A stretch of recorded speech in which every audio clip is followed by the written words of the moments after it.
Hello, welcome to Yoga Rocks Box. This is Sabel Thiam. Is that right? Yes, that's right. She's been teaching at Yoga Rocks this week. It's been a very interesting week. We've learned lots of new things. When Sabel arrived, she got everyone and she checked them over. So what were you looking for when you checked everyone over individually? Which was a really nice way to start the week, by the way. Oh, thank you. No, I think that because everybody has different practice, number one. Number two, they are in different health conditions. They have different intentions. In terms of the practice, people have different strength, stamina, and flexibility. And I just quickly try to check some points that I have as reference points, and then I can build up a personal practice from there for them. And so then you start to give them different poses, therapeutic poses as a way to start? Warm-ups at first. So what I do is once I've identified some key points, then I have different options for them, and then they have warm-ups accordingly. Because what I feel is, first of all, if you have a closing, a tightness, an injury, then you will carry it through. So if you can warm it up in a way that you become, first of all, connected to it. Secondly, you learn ways to work with it. Then you can enjoy the practice and heal it throughout different practices. So I just like to do that. But that's what I call my warm-up. And then what follows after the warm-up? After warm-up comes the traditional sun salutation. But because I know there are many different traditions around, and I respect them all, then essentially people do their traditional sun salutation. And that's an excellent warm-up. Okay, and then what do you move on to after that? Standing postures, according to the Ashtanga Vinyasa series, with options. So you don't teach the Ashtanga series so strictly, you just tailor it so it works for different people? I believe that the Ashtanga Vinyasa series, the primary series, is an excellent framework. When you look at the way the body works and you see that every pose precedes and complete each other in a coherent way, it's an excellent structure. It's a first baseline.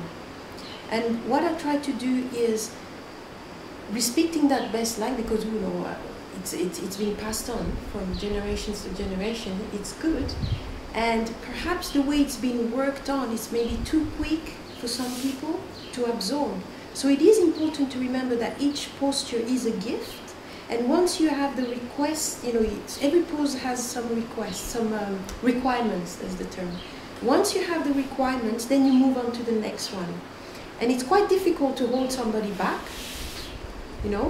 but it's quite difficult to move somebody forward when you know that they're gonna be a breaking point, what I call the breaking point in their practice. And that can be, that can emerge from many different things. So yes, they follow the primary series sequence according to their personal practices.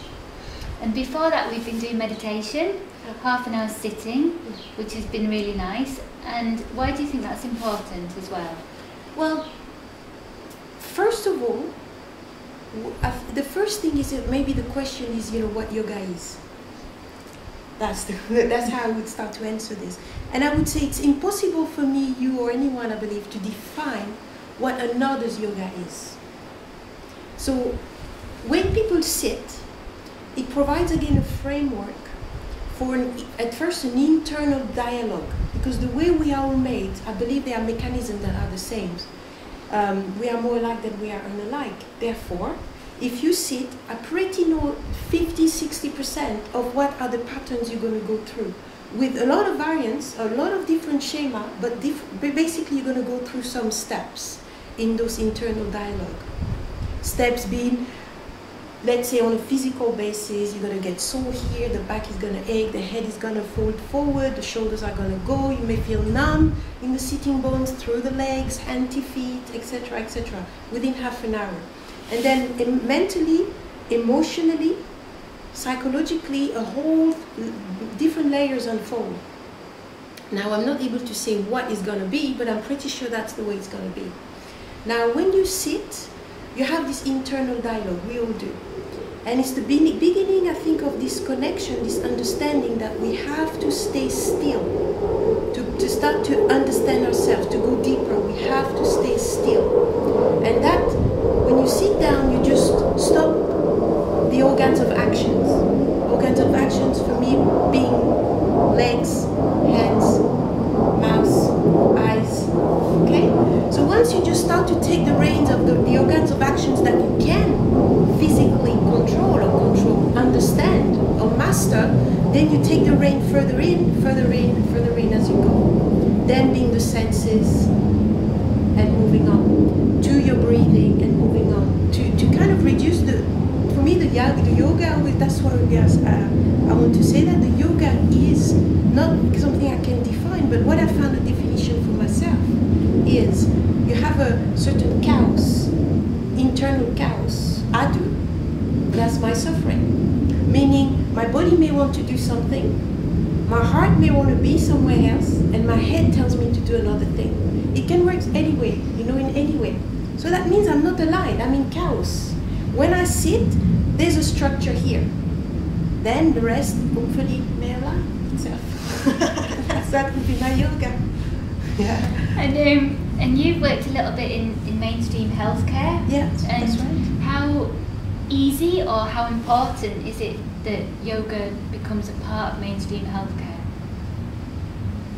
Well, I think yoga is a fantastic system of health because all the requirements are there.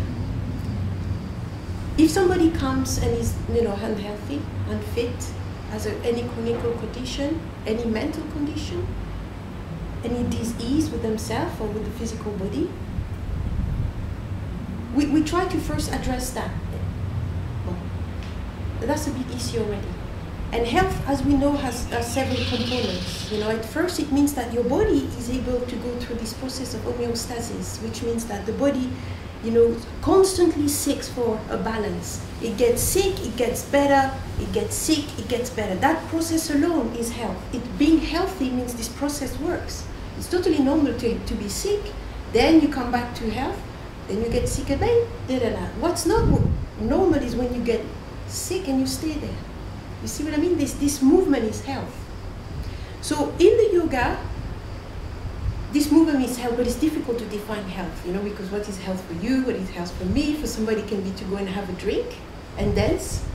It can be health, and for another person it might be a more ascetic person, it might be something more restrictive. So we can't define all these things, really what is what. But we can have an idea. That's my idea of health. Health is this constant movement seeking for balance, right? Or equilibrium in the body, or the systems of the body. Now, if we look at the yoga system, you have physical exercise, or looking at the physical body. You have food, you have relaxation, you have breathing, you have asking yourself a few questions, self-inquiry. You have a mentor, used to be called a guru, is now called a teacher or a system. So you really have a system and steps that are clearly defined to kind of lead a certain life. And people can take it to the percentage that they choose. And how long is a piece of string? Who knows? Do you know what I mean? It's like you can take that much of a system or that much. You can be sure that you have a balanced diet, or you can decide to become, and then a balanced diet, for some people it may be vegetarian, other people it may be raw foodist, vegans. Some people have a bit of fish, some people have a bit of meat, etc. So, but the system is there, and to tell us, you have X amount of fruits or vegetables, and you have this kind of fruits and vegetables you eat at that time, not at this time.